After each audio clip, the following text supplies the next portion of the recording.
All right, guys, so the pump is out now, thanks to Brian there. You can see it's all out, so if anyone wants to buy that, he was kind enough to take it apart the proper way. So it's all part. Most of the lines we had to bend up, as you can see here. They're not gonna be perfect. So if you do want them, take them at, you can have them for free. I don't really care. But what I did have to do is when I remove the AC here, I always take off this middle clamp here. Now this bolts to the body. And the reason I take it off is it holds, I guess, too much moisture or debris over time, and this is where I've seen every one of them leak. So I'm hoping I can polish these up some, just be gentle with them, and get every bit of debris off, and it should be fine. But I always take this clamp off, as you can see it rust, and then this is where they usually leak. And these are like $400 or $500, and you don't want them leaking. All right, guys, so we've been doing a lot here. Let me rephrase that. Brian has been doing a lot here, and I've been doing very little. This man has been hustling like to a whole nother level. So he is working on the rest of the wiring. We are pulling this out. I'm marking everything with blue that I want to keep, and what else isn't blue, like these here for the ABS. What else do we have here? That's all ABS. This is for the AC, so we keep. This is for the lighting. Again, this is for the ABS, we don't keep. This light here we will cut for the 97, 98 headlights we have in the basement. We've got the horn down here. This is for, I believe it's a crash sensor up front against a horn we don't use anymore.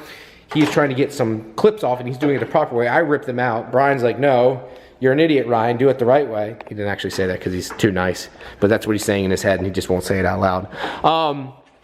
As you can see, all brake lines are out. I threw them in the trash. I do have the brake, the ABS module down here. There's the rest of the AC lines. I've got the other hard lines sitting over here. One thing I wanted to mention, I think I said it earlier, again, I removed that like one piece to make this, so yeah, you don't want this to go bad on you. You guys already saw her motor, which is getting very close to being done. So we got a little bit more to do here, and hopefully we have this out, and then he's all excited because we're gonna get the pressure washer out. That's pretty much what he wants, don't lie. Yay. Yay. We should just pretty much call this the Brian video. This man is a machine. So he wanted to make sure we got time to power wash, and he's already power washing everything. Got Tony's car here too, but he's out here power washing like a machine, going over everything. He taped everything off. Looks good already. Now there's giant chunks everywhere, but this is something I never fully did. I power washed my personal Supra, but I was so scared because I didn't want to get stuff everywhere, where this one's getting painted, so it doesn't matter. So I told him to be as aggressive as he wants. We taped everything off, and we're just going to town.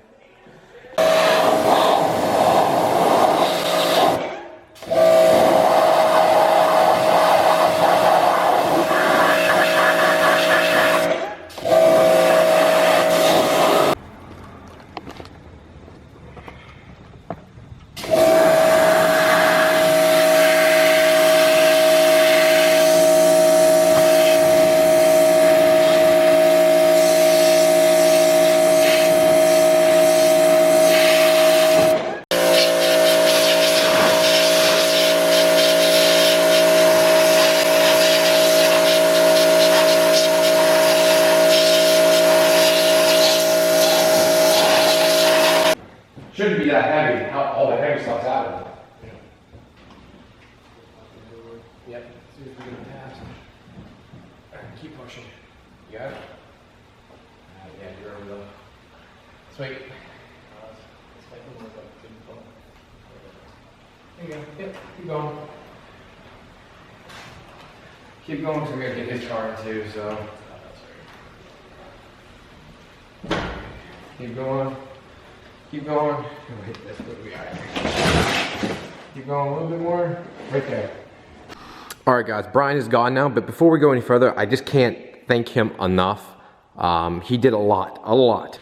That guy busted his ass all day for me. I paid him in pizza, because that's what you do, which is not that great, because he busted his ass all day, and then we had some pretty cool conversation along with it. He's a genuinely good person. He didn't have to do any of that, so again, I just want to thank you, Brian. If you guys want to do me a favor, follow him on Instagram. He posts a bunch of cool little stories, always doing like car stuff and just random things.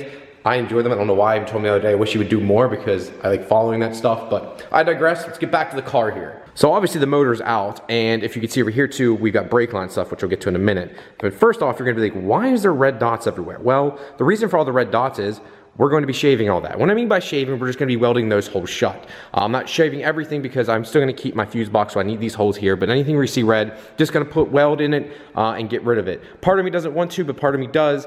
I'm a little nervous about it. I really want to get rid of these tabs. I always found these annoying and I've never used them. My boost and stuff, I always mount on the side, which I don't have it here. The water pump, if it was on the side of the motor, I'd always mount to the side of the motor. Or the engine. I keep getting getting some responses. It's an engine, not a motor. Blah blah blah. I know. So yeah, that's where I'm at right now, and everything cleaned up really nice. Some things are just stained, and there's some areas that I'm gonna have to hit with paint after hitting it there. You see the rust. There is a little bit of grime there still. Just some of that stuff was just so caked on there. Even 2,000 PSI was enough, but I'm afraid to go any higher. Like I could get a more powerful pressure washer than the little guy that I have there, but I'm afraid to do anything just because you don't want to damage. Plus we had stuff taped off. You can see I still have some tape. So I didn't want to take any chances. Now what you guys can see here too is, here's the stainless steel brake lines. I will be making a separate video on that, showing you guys how to make brake lines. That'll probably be a day with Tony and BB, just because it is time intensive, and if one person stays in, one person's out here flaring, one other person is like bending and stuff, it just makes it a lot faster. Like for me to do it, I have to keep getting in and out, and it takes a bunch of time. Bending stainless steel lines is not easy, so I'm gonna show you guys the tools and everything for that too. I'm gonna tell you all the fittings you're going to need, how many you're going to need, and make your life easy for that video, so stay tuned for that one. Little off subject too, you guys seem to really like part numbers. Because of getting all this stuff painted, I wanted to show you guys this too. I posted on Instagram, but if you don't follow me on Instagram, these are the two seals you'll need for the brake booster and for the master. There's two seals in there, so actually where the brake master cylinder is there's a seal behind that, then it goes to that, then one goes to the actual body. The 4-bolt one, which goes to the body, which is the actual, I guess you would call it the pump, brake pump, whatever you want to call it, and then the brake master cylinder itself. They're just paper gaskets, but here's the part numbers for it. So there's the 2-bolt one, and then there's the 4-bolt one. Take a picture of this or write these part numbers down. These are the part numbers you need to get that done. And then here's a couple other things I'm going to show you in the next upcoming video. One is the screw. This is the bolt or the nut that you're going to put into the side of the block. And I believe, what is this one? Plug with head. Oh, this is the, oh my goodness. Oh my God, I can't remember this. This is for the oil pan. This is the oil pan plug. You can buy an aftermarket one, but I bought a brand new OEM one. And then I've been buying new OEM oil filters now. I didn't realize you can buy them in bulk.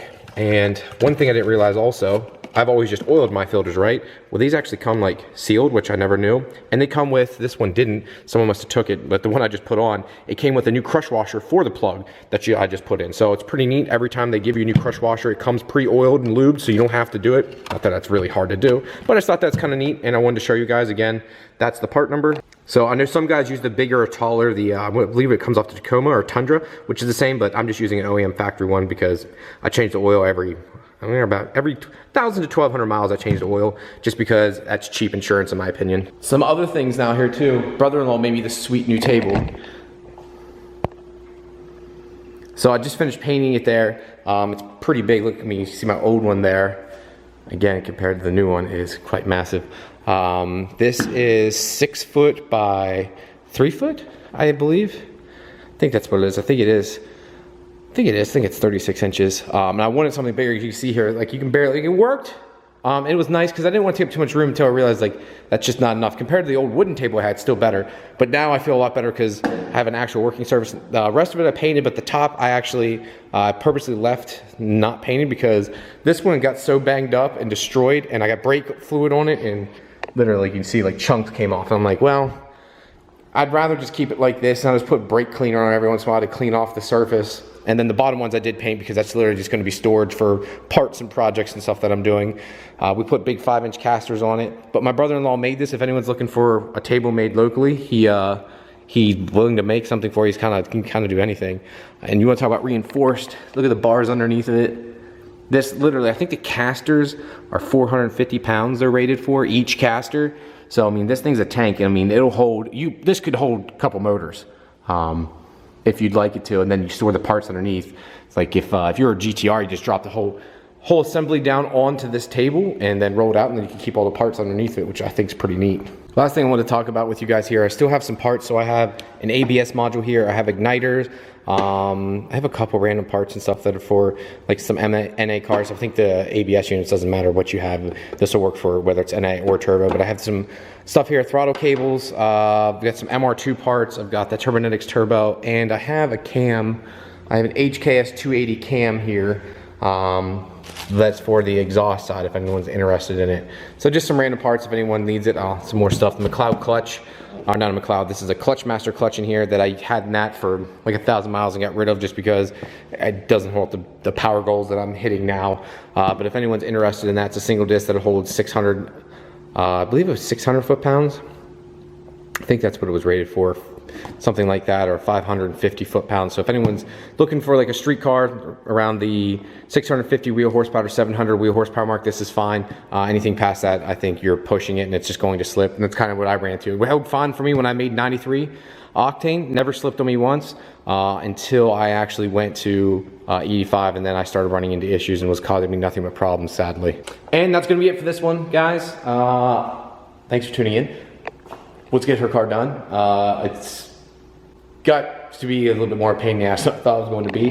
Another thing I want to bring with her motor, now I think about it before I forget, I got some titanium studs that JT Barish is sending me. I'll have to show you guys those once they get here. So I'll take out these brand new studs. I guess I'll keep these as extras now. And I started taking these titanium nuts and putting them over onto my car since I won't need them, but I'll have to show you guys those. Pretty dang trick. Again, guys, thank you very much for tuning in. If you could, hit that big like button and subscribe. Thank you very much, and I'll talk to you later. Peace.